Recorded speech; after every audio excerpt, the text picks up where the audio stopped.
Isang maulan at mabagyo na Tuesday po sa inyong lahat, no? Maulan po dito sa amin sa Cavite, mga kaibigan. Sobrang maulan. Kamusta po kayo dyan, mga kaibigan? Sana po ay nasa mabuti kayong kalagayan at kung kayo man ay nasa mga danger zone, ay lumikas na po kayo, pumunta na po kayo sa isang lugar na kung saan ay safe, no? So, kukomentuhan lang po natin itong sinasabi po ni Digong na dapat daw ang ating Pangulo ay magpa-drug test na daw. Kasi daw mga kaibigan, ang sabi po niya, kapag hindi po nagpa-drug test ang ating Pangulo, sabi niya, once and for all, dapat daw magpa-drug test ng Pangulo natin. Dahil pag hindi daw ginawa ng Pangulo natin yon ay sasabihin daw ng mamayang Pilipino na totoo nga daw talaga ang kanyang addiction, no? Drug addiction. Pero ito naman ang masasabi ko, mga kaibigan, no? Ito ang masasabi ko. Alam naman natin, mga guys, na sa panahon po ni Duterte, ay napakarami pong nanawagan na siya ay magpa-drug test. Bakit?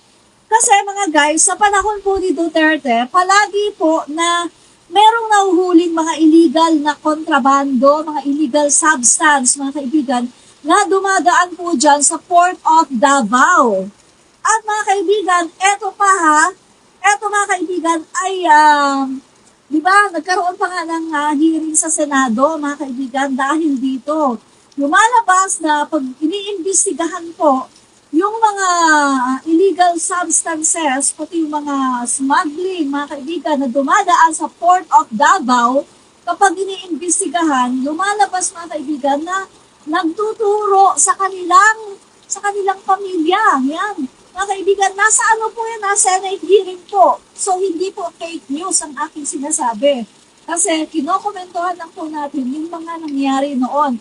Ipapaalala po natin at re-remind po natin ang mga DD sheets na ang mga Dutertes, sila po, mga kaibigan, ang merong mga history na kung saan sila po ay nasasangkot sa ganito na kalaking mga iskandalo. Take note, mga kaibigan, mababasa nyo ba sa history ni Pangulong PBBM, ni Pangulong Marcos Jr., na siya ay nagkaroon ng ganitong iskandalo? Never!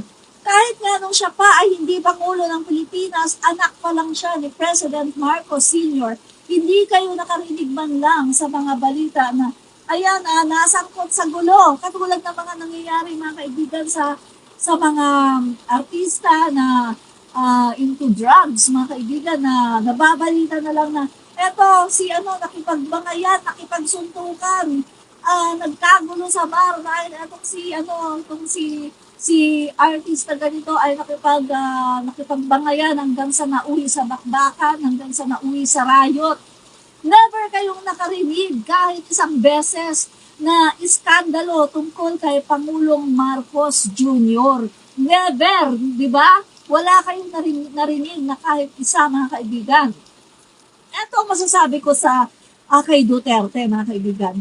Bago ka maghamon na magpa-drug test ang Pangulo Bongbong Marcos, magpakita ka muna ng legit na ebidensya. Aba, maghahamon kayo ng drug test pagkatapos ang ebidensya nyo, mga gawa-gawa, mga peking video. Aba, ano yan? Kahit sinong napakatanga at napakabobo ay hindi naman papatulan ang inyong paghahamon. Paano ka papatulan, no? Paano kayo papatulan? Peke nga yung mga ebidensya na pinapalabas nyo. Magpalabas muna kayo ng legit na ebidensya. At kami na mismo na mga Marcos supporters ang magsasabi sa ating Pangulo na dapat nga siya magpa-DT. Pakita muna kayo ng true evidence, ng legit ebidensya bago kayong gumawa na dapat magpa-drug test si PBBM dahil kung hindi siya magpapa-drug test ay sasabihin ng mamamayang Pilipino na totoo nga ang kanyang addiction. Hello! Kayo lang ang nagsasabi niyan, mga DD shit! Ang mga utak nyo, mga pulbura, wala na kayo mga utak, ewan ko dahil sa brain damage kayo, mga DD shit, di ba? Kita nyo naman ang Pangulo natin nagsona State of the Nation address na kung saan pinalakpakan siya. Nandun ako, mga kaibigan. pinalakpakan ilang beses, standing ovation, nagtitilian, naghihiyawan ng mga tao na parang may rally, na parang bumabalik yung kampanyahan time, mga kaibigan. Nagganon talaga ang paghanga ng mga Pilipino kay PBBM. Kahit ang oposisyon, mga kaibigan, nakita ko si Risa Hontiveros na papalakpak, mga kaibigan. At kahit mismo, no, yung mga galit sa kanya, yung mga nasa Makabayan Block, o ano sinasabi, marami daw positive na sinasabi ang ating Pangulo.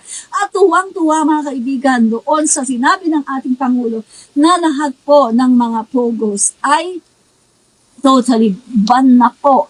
Legit man or illegal, ban na talaga.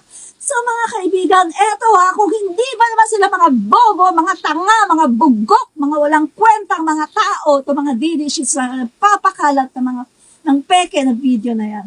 Ang Pangulo natin nagsusona State of the Nation Address.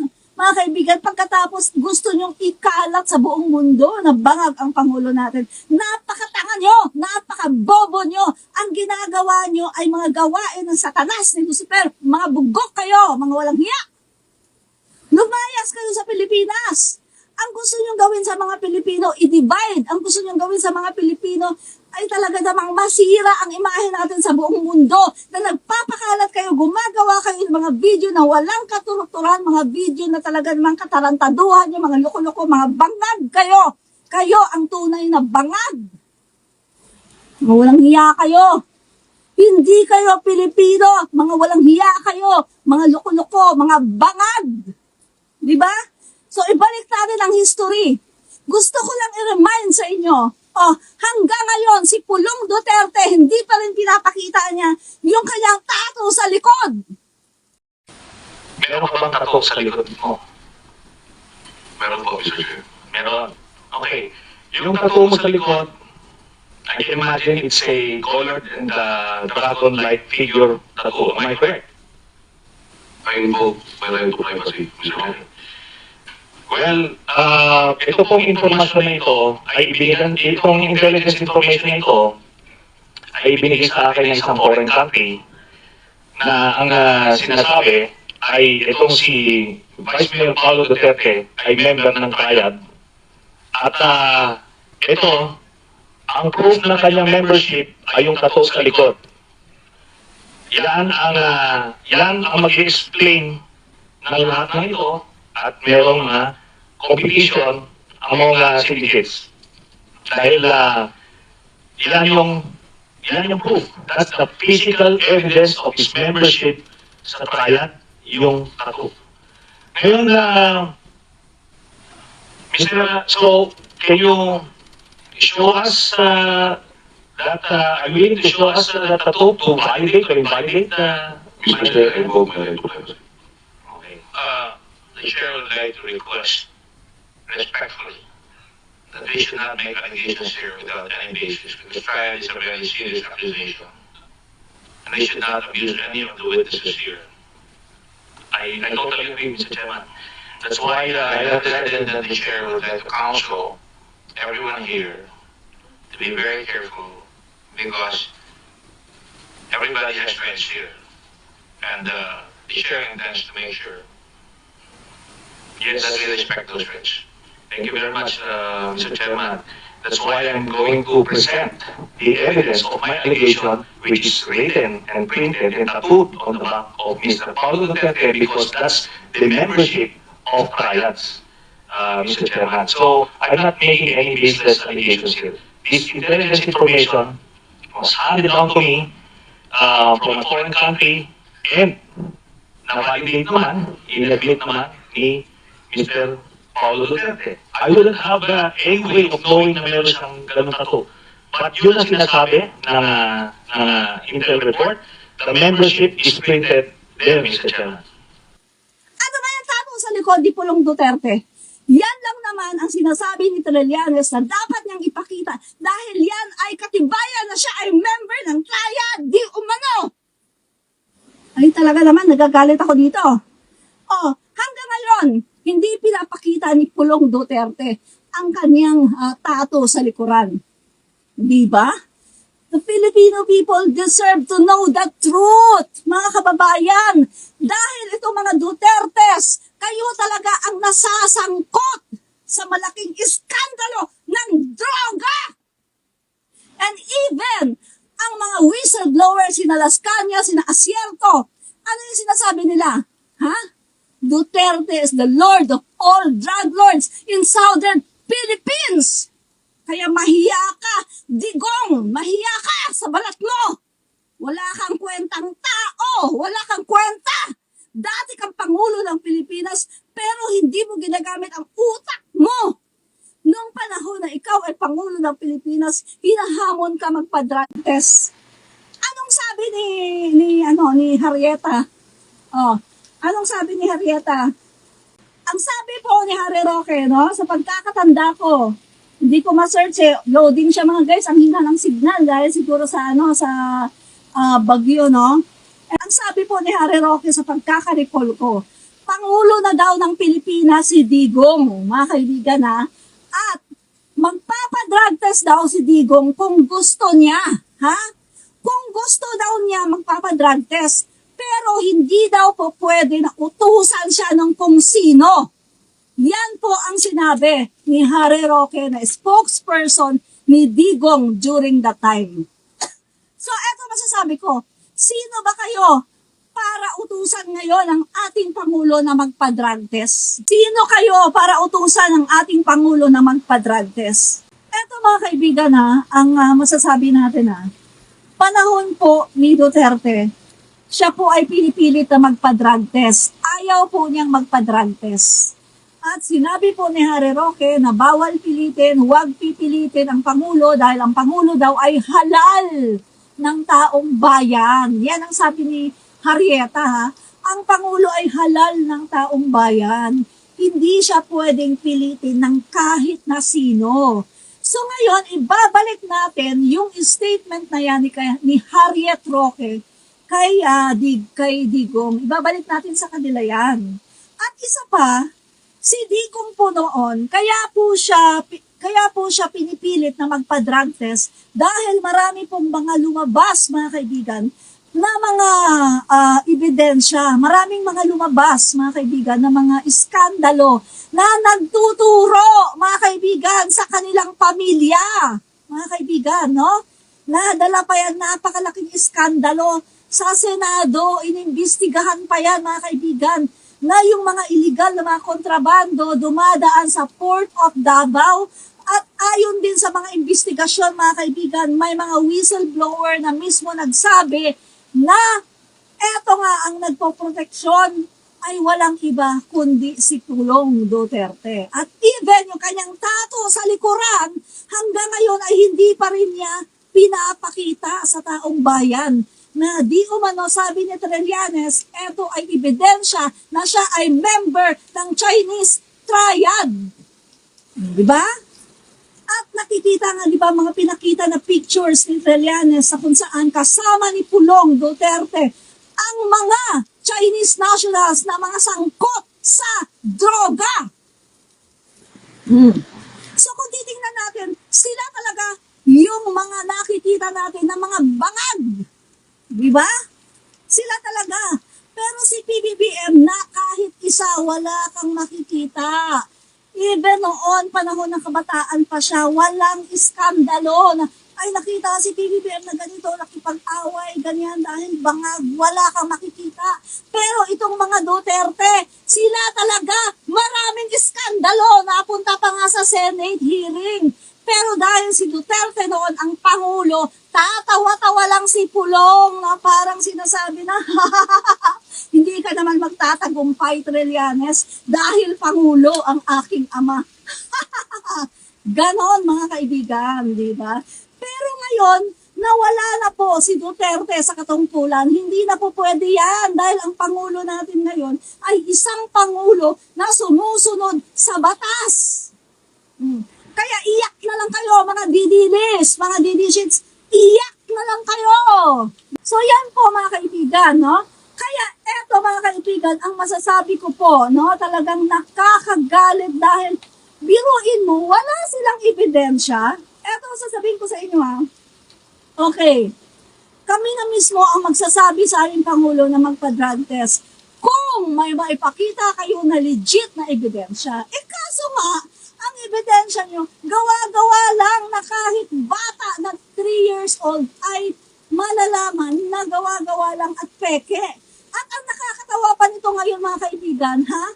Naglalaglagan na po ang mga didilis. May mga nagsabi na si Mahar Luka-Luka, hindi naman daw niya sinabi na ang tao daw na yon sa video ay si Ferdinand Marcos Jr. O, kita mo? Naglalaglagan na sila mga kaibigan. At yung isa naman na KLC ba yon? Anong sabi? Peke naman daw talaga yung video. At yung video daw na peke, kapag i-share mo, ay totoo na makukulong ka. Naglalaglaga na sila mga kababayan. At yung iba pang mga didilis, nagbura na ng video. At yung iba pang mga didishits, nag-deactivate pa ng pages. Sabi ko nga sa inyo mga kaibigan ang ating pong Defense Secretary ngayon, Gibo Chidoro, ay talaga namang very serious na hahabulin itong mga nagpapakalat ng mga peke na video na to. Kaya mga DD Shields, iyak na lang kayo. At eto ang masasabi ko sa inyo meron diyang 2 lawyer, abogado na mga kaibigan ay pinagpaplanuhan na ng mga concerned citizen na ipapadisbar. At marami pong grounds, mga kaibigan, natitiyak ko, mapapadisbar yan. Maraming grounds. Noon pa kumbaga mga kaibigan, inipon lang namin ang mga ebidensya. Inipon lang ang mga ebidensya. At eto mga kaibigan, pag ipinakita ang mga ebidensya na yan, siguradong sila ay madidisbar. Kita nyo naman, si Secretary Gadon na di ba? Isa lang yung ebidensya na nagmura, na disbar na. How much more itong 2 abogado na to, no? Na napakarami ng ginawa nilang kalokohan, katarantaduhan, mga kaibigan. So sigurado na madidisbar yan. Kaya iiyak na lang ang mga didilis. Wala nang naniniwala sila mga kaibigan. Kaya nga kung mapapansin ninyo, ang mga troll na mga Duterte, nag-i-standby sa page ko at nanggugulo. Nanggugulo sila at nag-i-standby sila sa pages ko mga kaibigan. At talaga namang ako ay kanilang pinuputakte mga kaibigan. Kasi nga, alam nila, nakatapusan na nila. Nasa atin ang huling halakhak, mga Marcos loyalists, Marcos supporters, at mga pink lawan na mga naniniwala sa gobyerno ng Pangulong Marcos. Nasa atin ang huling halakhak. Mga kaibigan, sorry Nakatulog na kasi ako Nakatulog na po ako kaya medyo hyper na. So mga kaibigan, iiyak po sila yan mga kaibigan. Sisiguraduhin po na iiyak yung mga yan sa pagpapakalat ng fake news. O nagde-deactivate na yung iba mga kaibigan ay nagre-reason out na. Ito may nagre-reason out na tinatanggal na daw yung pages nila. Hello, hindi po tinatanggal ang pages nila. Sila po ay nagde-deactivate sa sobrang takot sa panginginig nila. Takot na po sila ngayon mga kababayan. Kaya naman, nanginginig na po sila at tina-deactivate po nila ang kanilang mga pages. Pagkatapos sasabihin nila, ay tinanggal kami, tinake down kami. Hello? Aminin nyo na kayo ay takot na at nanginginig na ang inyong mga tumbong dahil hindi po kayo maisog. Kayo po ay mga duwag